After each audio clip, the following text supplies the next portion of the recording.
So in today's video I'm going to be trying out this paper that I've just bought this week. So it's a Strathmore Tone Tan mixed media paper, and as you can see it's only a small one, an A5 size or 6 inch by 8 inches, and there's 15 sheets in there. So the reason really for me buying this was because I really like working with this paper that I bought a few weeks ago. You might have seen me talking about this before, and this is a Pink Pig sketchbook, and it's in a cappuccino colour, and it's lovely to work on a mid-tone paper.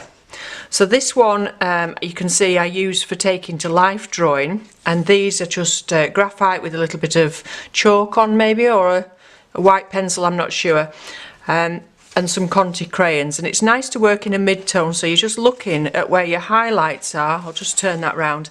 So you're looking at where your highlights are and where your darkest areas are, and then you don't really worry about your mid-tones in between. And it's a nice warm colour, this one. But of course the thing about this one, it's just for dry media. So this is a cartridge paper, a nice thick paper, but it's just for working dry. So I take that sketching with me, but I wanted to try something of a similar colour. Actually it's not as dark as that, but as a mid-tone that was that I could use wet media on, or watercolour. So when I googled and had a look to see what was available, this is one that came up. So I just bought the small one to see how I went on and whether I liked it or not, and if I like it then I may buy a bigger one. So as I said, it's the Strathmore one, and I'll try and find a link to it and pop that in the description below if I can find that.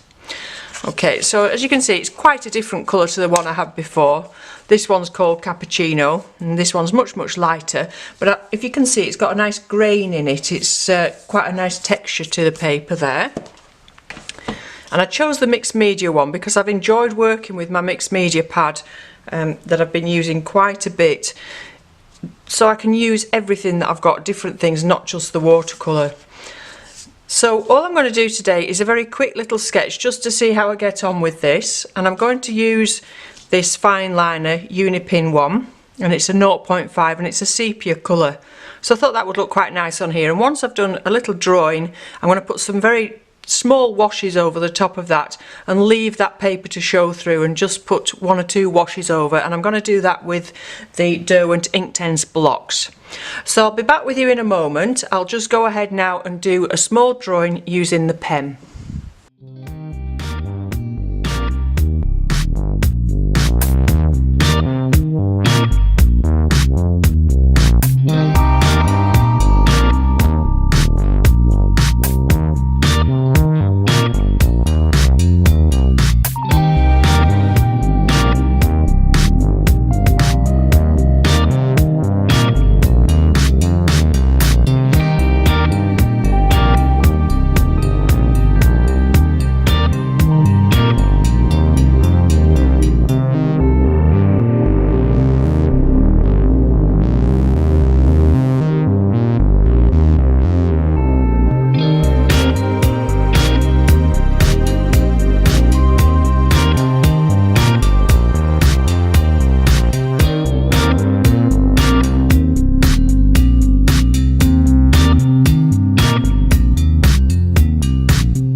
Okay, so as you can see I did just a quick little landscape of a boat, maybe a little bit of an island and some hills in the background.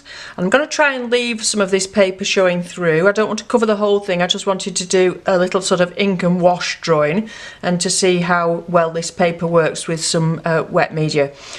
So like I said before, it's got this lovely flecks in it, nice patterns in it, which really lend itself to a landscape, and got some nice texture in there to begin with before we even put any colour on. So I'll begin with the boat, and so get some nice brown colours, and I'm just going to use some quite light colours. I don't want to make this a heavy picture at all. And I'm not going to go into detail putting lots and lots of colour in. I'm just going to give it a wash and let the ink show through. So even though this ink is permanent and water fast, do just let it give it a little minute to dry before you start adding colour to it.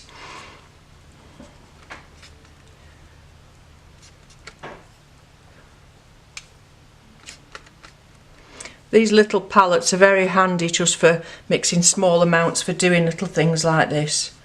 You might want to put some colour on your boat as well. While that's still wet, we'll just add a little touch of shadowing in places because they're not going too dark. Just picking up some of the shadow and shapes of that boat. In the background, we've got some nice colours here, ready made. I'm not mixing any colours, I'm just using these straight from the palette as they are.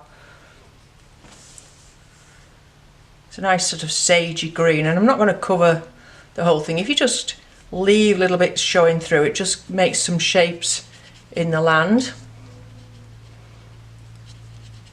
And of course we don't want the background to be really heavy because we want the strongest colours to be in the foreground to bring that foreground forward. But what you could do is just pick some up straight from the block and add that in while it's wet, and that's going to just make some extra shapes and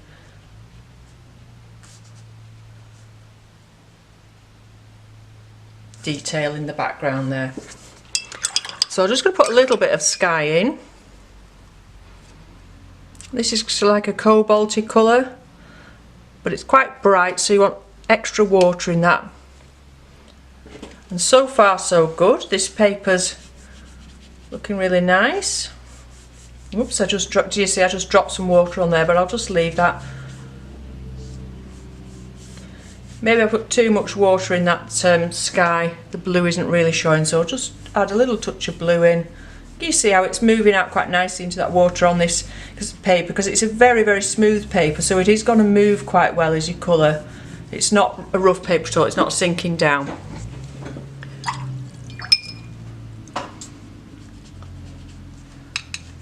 Maybe just join the land up to the sky a bit more. So this will actually be quite nice for taking out and about sketching. I'm going to add some more green to that and some of the lighter green to bring these trees a little bit further forward than the background hills. So you can imagine if you're out and about sketching,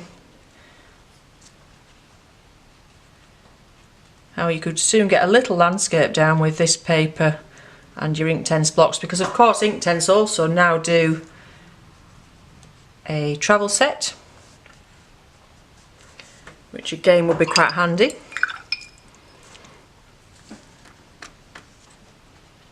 Again, just to bring these forward, further forward than the background, I'll add some stronger colour straight from the block. So that's a good way of working with these Inktense. Put a wash on and then put some straight into it to just get a bit more detail and depth of colour. And just softening that all together there.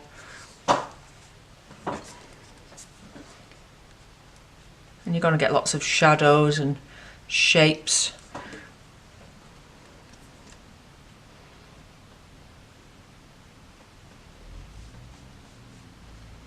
Because this is sort of out of the imagination, it's you know, you're not worrying about where you're putting things, just having a bit of a play. I'm not going to bother doing any trunks or anything like that because we've already got those there with the pen. So now come to the water, and I'll do that again with the same colour that we had in the sky. And while it's wet, I'll probably pop some of those greens in for some reflections.